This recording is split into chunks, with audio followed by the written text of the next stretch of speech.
Hey guys, back in Nashville after a weekend out at the Bristol Motor Speedway. That place just blew me away, to be honest with you. The racing, while it was okay, it certainly wasn't the best Outlaws meeting I could have gone to, but hey, it was the meeting that was on my birthday, so that's the one I went to. They all say Eldora will be a better meeting next week. I was talking in particular on the second night to a couple of families that were around me. One of them was, I was talking to them on the first night as well. They were big late model fans. They travel for the late model meetings. The other two, one in front, one behind, they were both sprint car fans. I was talking away to them and I said I was a bit disappointed that only 24 sprint cars had turned up. Was that what was expected? And he said a lot of the teams give it a miss, particularly the lower teams, the back markers, give that meeting a miss because they go so fast. The potential for damage is so big that a lot of the also ran teams, for want of a better term, kind of give that meeting a miss last year and this year. And I don't know there's a long-term future for this meeting, quite honestly, at Bristol, but it was really good to go to. Sorry.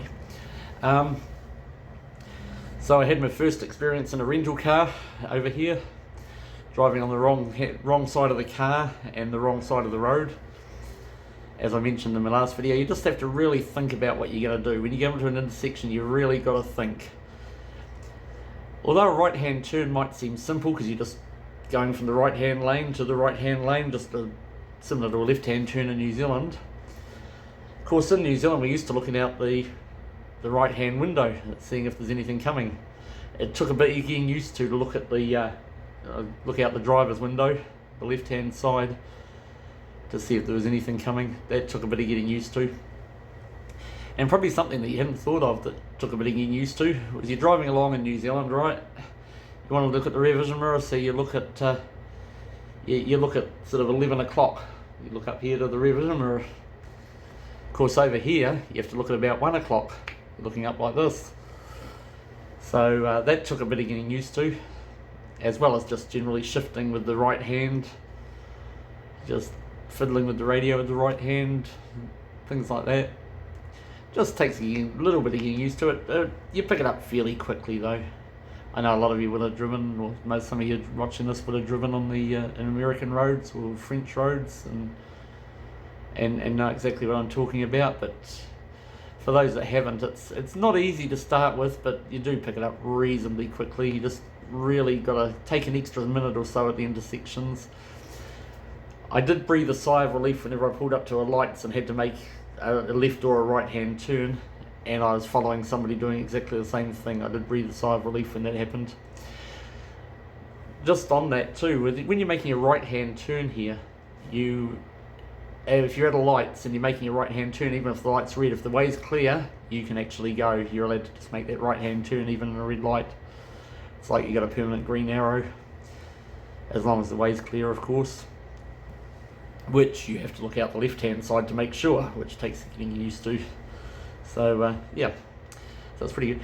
Now, somebody requested in the last video, Cynthia, the host at the Airbnb out at Full Branch, said that wait till he sees the breakfast in the morning. And somebody said I've got to make a video of this breakfast that she was going on about. Well, I didn't make a video of it because I thought that was a bit rude to sit at the table, you know. But I did take a photo, just a sneaky little photo. So we'll have a look at that now.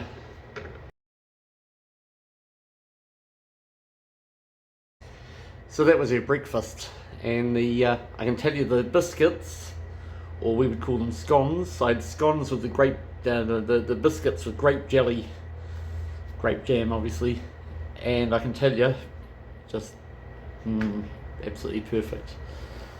They were friggin' beautiful. You generally, if you go to a restaurant here, you'll get a choice of either, depending on what sort of restaurant it is, obviously. Let me put this down just slightly. You'll get a choice of either cornbread or biscuits. And I'll actually show you a bit later, just on this video, a bit later, the biscuits you get at the restaurant. I prefer the biscuits over cornbread. I'm not a great fan of cornbread, to be quite honest. But the biscuits, as long as they're warm, they are really nice. They are fucking beautiful. So yeah. So her breakfast, the crispy bacon, the eggs, excuse me, the biscuits, all perfect. What else did I have to tell you? Oh, I'll show you a couple of quick clips now from the Bristol Speedway from the second night. Just a couple of people I met. I met a couple of guys from West Virginia.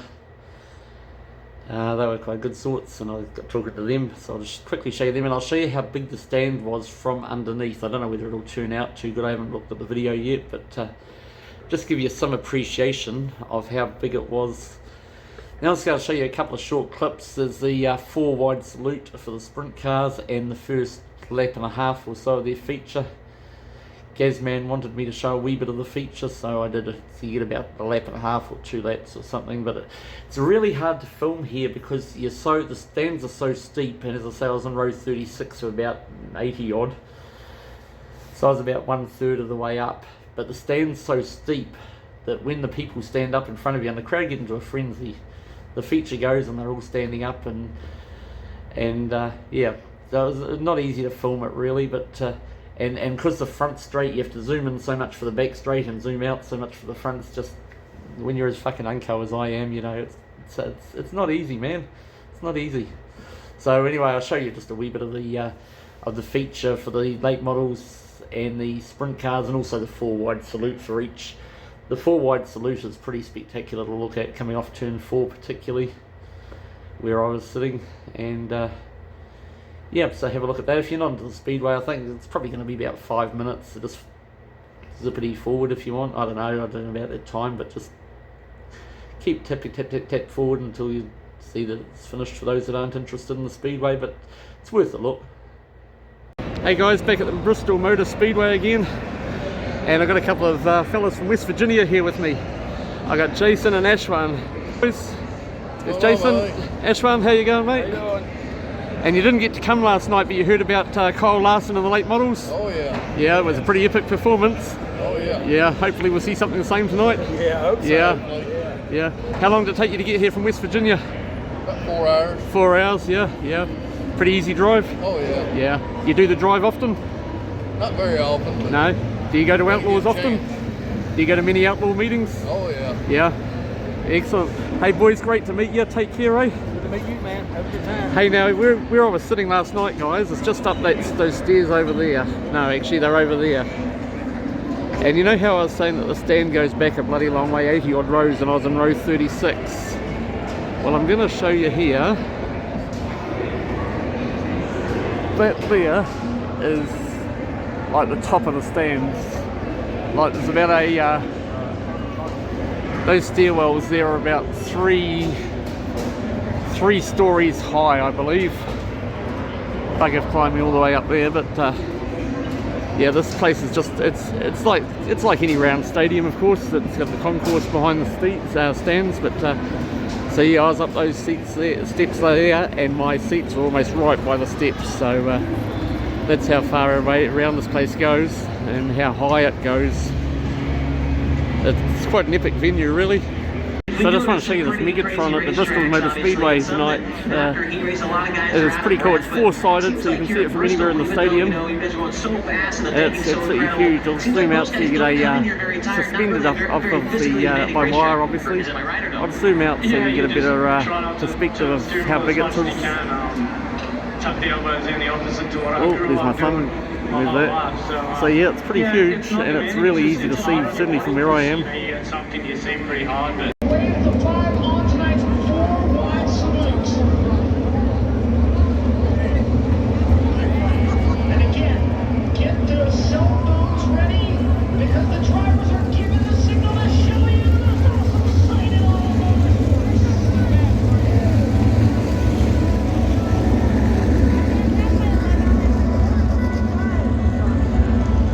The very best in all of sprint car racing are 4 wide. They are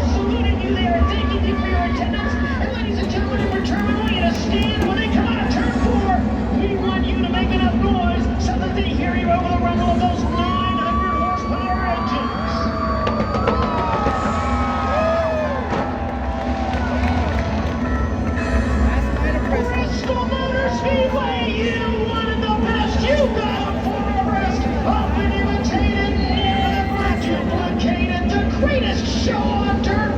The world of outlaws. Nos Energy Drink Sprint Car.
So it's a pretty cool venue. It's as I say, except for Kyle Larson's performance on the Friday night, it was pretty much an average meeting, but hey, it was cool. It was cool. Of course, Kyle Larson stole the weekend, and just interesting to note too for Speedway fans that are watching this, that let me put my glasses on. About of everyone wearing supporters shirts for any team, I would say 60% of them were probably Kyle Larson shirts. It was, I would say, just looking around the crowd. Obviously, it's not scientific or anything. It's just my observations, but that's what it seemed to be. About 60% of people wearing supporters shirts were supporting Kyle Larson. Now, a story for you, a true story. So I thought a cool thing to do would be I was going to leave the the Airbnb this morning, which is about 4 hours away from the motel here. I was going to leave there about 10 o'clock, and it would be 4 hours back to Nashville here. I had to return the rental car at 5 o'clock or 5:30 it was. I thought it would be really cool to go into a place called Bowling Green, Kentucky, which is about an hour away from here, and have some Kentucky Fried Chicken in Kentucky, in Bowling Green, Kentucky. It didn't actually get invented or developed in, in Bowling Green, excuse me. It got developed in a place called London, Kentucky, which is up far north Kentucky, which is going to be too far north for me. The reason I was going to go to Bowling Green is Nashville's kind of north Tennessee, and Bowling Green is south Kentucky, and obviously Kentucky and Tennessee border each other. So it was going to be 45-50 minutes from Bowling Green back to the motel here. But it still would have been cool to get some KFC in Kentucky. I mean, as I said to someone last night, shit doesn't get more real than that, really, does it? That would be cool. Now, what I could do now is show you me eating KFC in Tennessee and just saying, hey, I'm in Kentucky eating KFC, and you'd all think, fuck, that's cool. Well, I wouldn't do that. So I left the Airbnb as planned at around about 10 o'clock-ish. And I got about an hour and a half away. I got to about Knoxville. If you want to Google Maps Knoxville, make sure you're Knoxville, Tennessee, rather than Knoxville, Iowa, or Knoxville, California, or any of the other Knoxvilles around. But I got from Fall Branch, Tennessee to Knoxville, Tennessee, which is about an hour and a half away. So I was about a third of the journey through. And you know what? I thought that couple at the Airbnb, Cynthia and David, they were a real good couple. They were real good sorts. So I thought, I never really said goodbye properly. I'm only an hour and a half away. I'm going to turn around. I'm going to go make sure that they know I really appreciated them. I'm going to drive the hour and a half back there.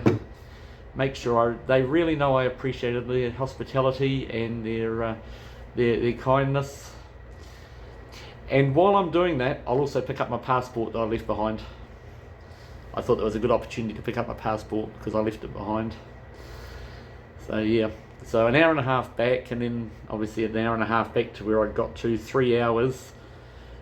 That fucked me trip to Kentucky, really. So the good news is I didn't get to eat KFC in Kentucky. The bad news is I didn't get to eat KFC in Kentucky. So yeah. And as I say, I'm not going to bullshit you. I'm not going to take you to KFC in Tennessee here somewhere and just say, hey, I'm eating Kentucky, and you'd never know the difference, really, would you? But yeah. I was a bit fucked off about that, but hey, it's the first time I left anything behind. It's the first time I've even come close to losing a single thing.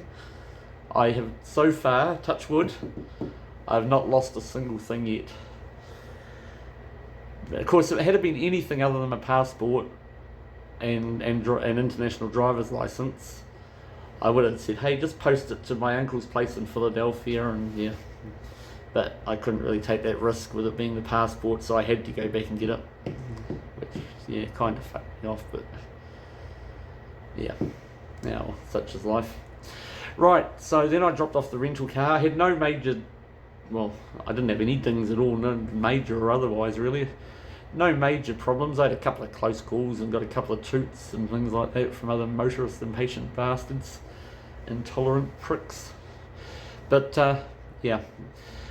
The interstate here, we're going to talk about the interstate, because the posted speed limit is 70 miles an hour. Now someone can do these conversions for me, because I should have done them before I started talking to you, but I didn't. So 70 miles an hour must be 100 odd Ks, about 100 odd Ks I think. Most of the time I set the cruise control on about 78 to 80, which is getting up towards 120, must be 125, 128 Ks. Again, someone can do these conversions if you care to.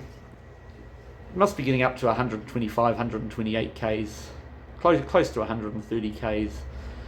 And I tell you what, no lies, cars were passing me like I was standing still at parts. Again, I passed some cars like they were standing still, because they pretty much were, but yeah. And the trucks shitloads of trucks and trailers. We're going to talk trailers over here. You would not believe, and I'm talking RV trailers, I'm talking semi-truck trailers, I'm talking just trailers being towed by cars, and the trailers over here are fucking huge. They are huge. They are long. You would not believe some of the trailers I saw. And a common thing is Dodge Rams, Ford, whatever they are, fucking having a fifth wheeler, like having the pinion, sort of like a truck tractor unit would, having the fifth wheeler at the back of on their tray, and towing fucking large trailers. Some of them RV trailers, some of them are towing trailers. They are just fucking huge. You couldn't do it on New Zealand roads because of the twists and turns and shit. But they were huge. I could not believe it. I wish I'd have been able to take some photos while I was driving. It's the trouble being one up rather than having a couple of you in the car. But obviously I couldn't because I was too busy watching Google Maps, which actually that's another story altogether, but I'll tell you that one in person if you want. Yeah, they were fucking huge. So anyway, I came back, I dropped the rental car off, I went around the airport 3 freaking times looking for the drop-off point, and yeah. It was signposted, but I just didn't see it. Where was I? So then I caught a Uber ride thingy down to... I was going to come straight back to the motel, and I thought, well, hang on, I'm going to go out for tea somewhere. So I said to the driver, who was the loveliest driver, Velvet was her name. She's only been driving Lyft for 10 days. She's named after a coffin. She told me Velvet Van, apparently. Velvet Van was her first and middle names. Her parents and grandparents are both funeral directors, and her parents named her after their favourite casket. Go figure. Anyway, she was delightful. She was really lovely. And I said to her, actually, take me to Cracker Barrel. Now, Cracker Barrel, we've got to talk about Cracker Barrel. Cracker Barrel is my favourite place over here. For those that don't know, Google Cracker Barrel. Try and YouTube Cracker Barrel because there'll be videos and what my shit is. You know how crap these friggin' things are. Google Cracker Barrel. Cracker Barrel is just fantastic. Absolutely fantastic. And they are cheap as chips. Absolutely cheap. So a meatloaf and 3 sides and a large, like a fucking near a bucket of Coke Zero, $15.50. So that's a meatloaf, a mac and cheese. Don't judge carbs, please do not judge me. Please do not judge me. Meatloaf, mac and cheese, a hash brown casserole, which is, you've got to have a hash brown casserole to know what it is. It's like hash brown, onions, cheese, and it's all baked together. And it's and I'm not talking like Watty's hash browns or McDonald's hash browns. I'm talking about proper grated potato, loose potato. They can, yeah. And it's all, well, cooked together in a casserole. And man, something else. So yeah, mac and cheese, hash brown casserole, and dumplings. Now they're dumplings. Somebody with some money, go to Cracker Barrel and start a New Zealand chain of Cracker Barrel. Please, please, please. For the sake of humanity. Think of the children. Anyway, they're dumplings. So the little doughboy things, they're just little doughboys tossed in a white gravy. Fucking awesome. They are really, they are something else. But anyway, they were really busy and there was a wait. And the 40, excuse me, flipping asthma, 45-minute wait for my table. So I said, that's cool. And I went outside and I met, I met this delightful couple, Pat and Jean, I think it was, Patterson. In their 80s, been married 63 years. And I got talking to them and they were just absolutely awesome. Anyway, they got called up, Patterson, table for 2, and so they went wandering in. left me sitting there like Nigel no mates. Anyway, about 3 minutes later, Pat came out and he says, "You're on your own, aren't you?" I says, yeah. Well, yep. He says, "My wife and I can't get the Tennessee accent, but here we go. My wife and I would like to invite you to have dinner with us." And I said, "Pat, only on the condition that I can pay for at least my dinner and preferably your dinners as well." Because I said, this is getting embarrassing not being able to pay for meals. He said, "No, you're our guest. We are inviting you to our table. We will be paying for you." I said, "No, well in that case, Pat, I'd rather decline. We will be highly offended if you decline." So I did it, and I actually had a quick yarn to the waitress. I said, "When the check comes, please give me the check. I will be paying for it." She said he's already left $50 behind the counter to pay for the meal. He said, "Just in case you did that." Fuck's sakes. So anyway, I had dinner with this delightful couple, and I'll show you a video of them now. Hey guys, still outside Cracker Barrel, just waiting for my table. I've met the loveliest couple. I've met lovely couples everywhere I go, you know that, but I've got Pat and June Patterson here. How are you doing? Doing good, doing good. Say hello to New Zealand. Hello, New Zealand. And do you mind if I ask how old you are, Pat? I won't ask you, June, but how old are you, Pat? You what now? How old are you, if you don't mind me asking? No, I'm 83. 83 and 84. And June, you were saying you've lived in Nashville all your life. Yeah. Yeah, and you come from Iowa, Pat? Come from Iowa. Oh, brilliant. What a lovely couple. Take care, guys. Hey guys, just a real quick one. I won't get the stick out, but Pat and June have invited me to join them for dinner, and we've decided I'm going to be paying for their dinner, otherwise we're going to have some kind of a punch up in the car park afterwards. So having dinner with Pat and June tonight, it's not often you get to do that, does it? Take care, guys.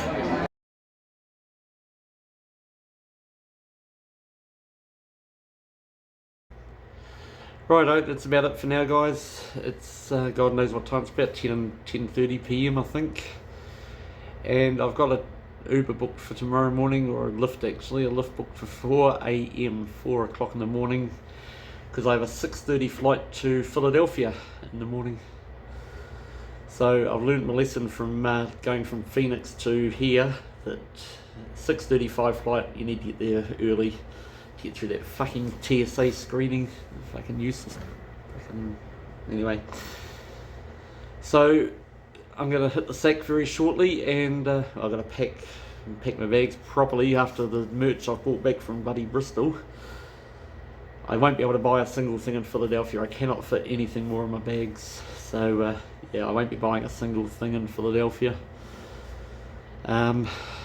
Yeah, it's just been a blast so far. I've got 1 week left, or I've got five days left really. Tonight's it's Sunday night now.